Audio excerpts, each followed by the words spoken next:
Muy buenas noches. La presente cápsula resumen corresponde a la semana número 8 del módulo ADP 801, taller de integración. Durante esta semana vamos a ver algunos conceptos que son relevantes. El primero de ellos está relacionado con las propuestas alternativas de solución. Es necesario entender que en este punto se formulan acciones que solucionan el problema planteado. Para esto se debe utilizar como herramienta el árbol de objetivos medios, que es la inversa del árbol de problemas. ¿Ya? En ese sentido, se establecen, por ejemplo, en el árbol de problemas, si recuerdan, el problema, las causas abajo y los efectos arriba. Pues bien, en el árbol de objetivos es el proceso de la inversa. En realidad se plantean primero cuál es el problema central, ¿ya? Cuáles son los medios para solucionar ese problema y cuáles son los fines. Voy a compartir mi pantalla para que quede un poco más claro en ese sentido, de esta forma. Medio, problema central y fines. En este sentido, ya voy a dejar de compartir, tenemos que identificar las acciones ya a entender qué es el resultado de análisis propenso a optimizar los medios. Esto consiste en determinar las acciones que permitan su materialización. Por ende, se debe tener en perspectiva en la parte baja del árbol se ubican los medios que deben lograr alinearse con estos fines. Es importante verificar también la coherencia entre la causa, medio y acción, ¿ya? Porque existe una relación lógica entre estos aspectos de análisis. La relación se puede expresar como la siguiente. La existencia de un problema se explica por la existencia de una causa que lo provoca. Para solucionarlo es necesario recurrir a unos medios que eliminen la causa. Para hacer efectivo este medio, se debe identificar una acción que lo operacionalice. La postulación de alternativas. Al formular alternativas de solución a la problemática en estudio, esta debe configurar dos dimensiones esenciales, pertinencia y viabilidad.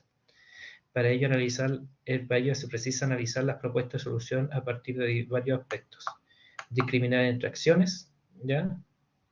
Clasificándolas en dos tipos, complementarias y excluyentes. Las complementarias son aquellas que son factibles en conjuntos y que van a complementar sus aportes a la solución del problema, mientras que las excluyentes, por el contrario, no es posible realizarlas en conjuntos y estas nos ayudan a decir por una estrategia.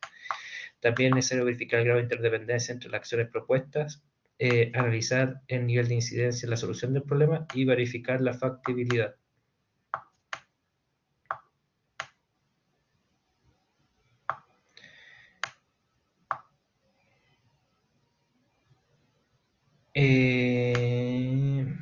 También tenemos que tener en claro que otro elemento relevante son la alternativa de costos, beneficios de la población.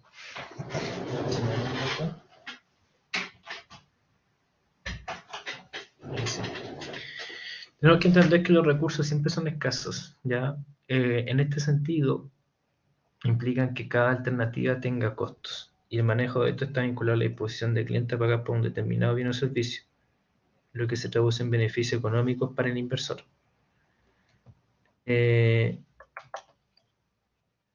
A diferencia, por ejemplo, de la evaluación privada, la evaluación económica no se apoya en pagos efectivamente realizados, sino en el deseo o la voluntad de pago.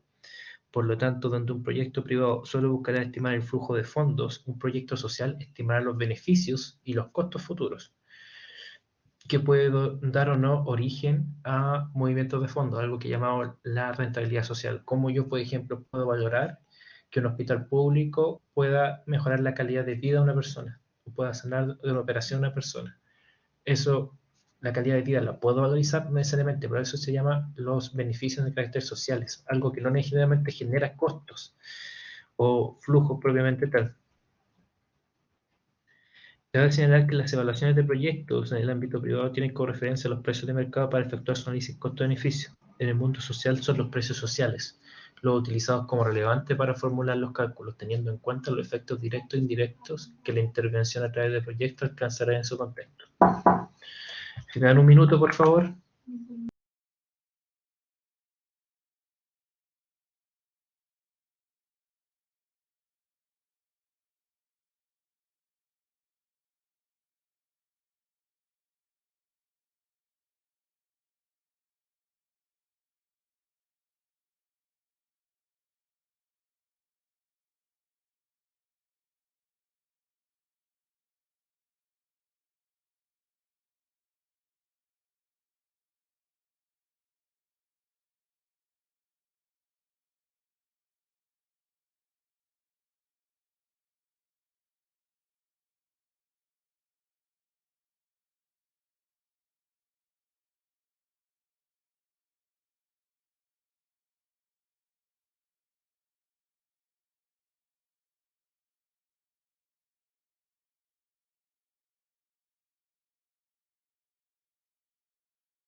Disculpen la interrupción, un pequeño problema doméstico.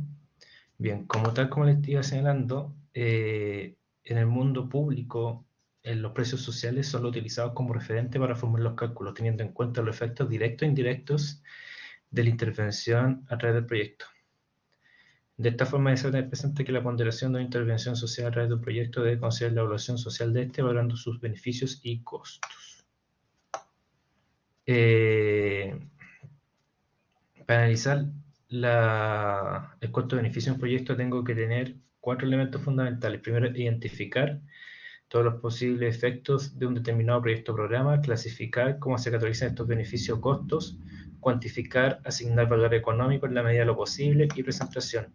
Exponer los resultados en la forma más clara posible.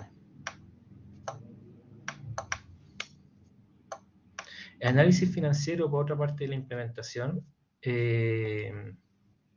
cuando si bien existen autores que son reticentes a este concepto en materia de proyectos de inversión social o proyectos sociales, ya las políticas públicas son proyectos sociales por definición, es necesario considerar que existe una ponderación financiera y económica y deben tener cabida al momento de formular el análisis de un proyecto. El análisis financiero del proyecto debe iniciarse con la consideración de las ventajas y desventajas que ofrece de manera general la propuesta de intervención y luego entrarse en la dimensión correspondiente a cómo la eficiencia económica de un proyecto aumenta el beneficio de la sociedad, si dicha actividad tiene como resultado un ingreso neto positivo en el valor de los bienes y servicios producidos por la economía. Los métodos más habitualmente empleados para llevar al estudio económico de un proyecto social se encuentran los siguientes: el análisis de minimización de costes, el análisis de efectividad alcanzada y análisis coste-utilidad, además de análisis de beneficios. ¿Ya? Cabe señalar que también otros factores que tenemos que tener en cuenta son los siguientes: los ingresos, los costos, gastos de administración, gastos financieros, depreciaciones, amortizaciones, plan de inversión, presupuesto de caja, razones financieras, punto de equilibrio, flujo neto de efectivo, costo de capital, valor actual neto, tasa interna de retorno, rentabilidad, análisis de sensibilidad o riesgos.